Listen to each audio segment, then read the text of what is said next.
mtu mwenye kuheshimiwa, tena alikuwa mtu hodari wa vita, lakini alikuwa mwenye ukoma.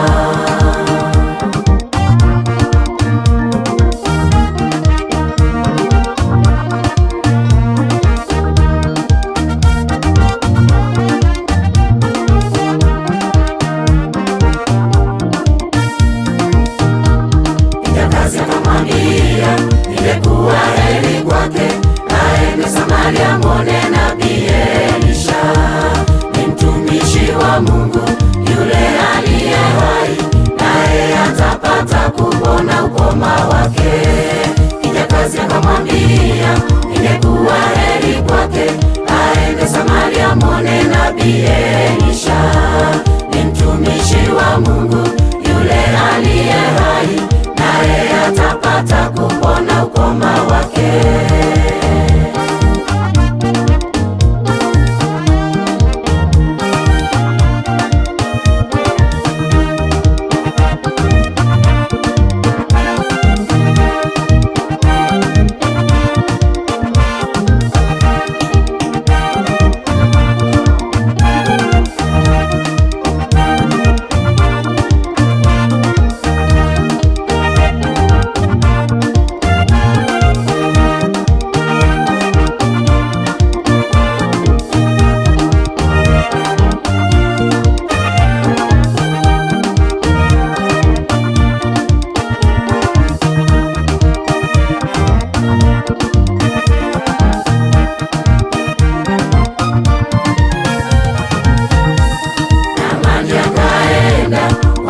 Elisha, naye Elisha akamwambia aende aoge mto Yordani mara 7.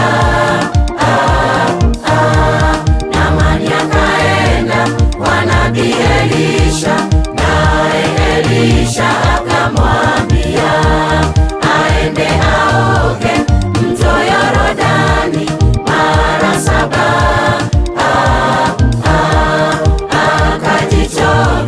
Mara ya kwanza, mara ya pili, mara ya tatu hakuona mabadiliko. Akaingia mara ya 4, mara ya 5, mara ya 6 hakuona mabadiliko. Lakini alipo jicho vya mara ya 7, ile ngozi ya mwili wake ikawa laini nyororo kama ya mtoto mchanga. Akajichovya mara ya kwanza, mara ya pili, mara ya tatu hakuona mabadiliko. Akaingia mara ya 4, mara ya 5, mara ya 6 hakuona mabadiliko.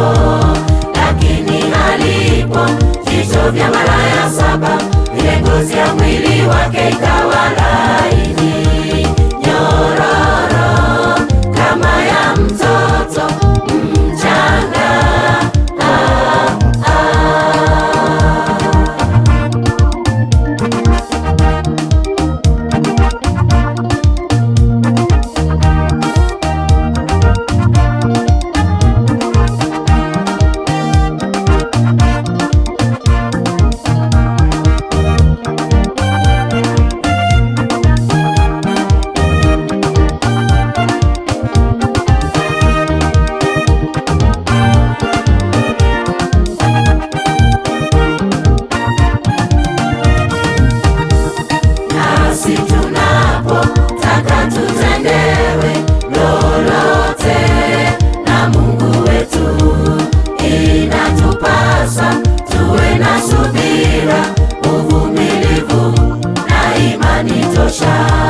Tukiyafuata maagizo ya watumishi wa Mungu, tutapokea uponyaji wa mioyo yetu.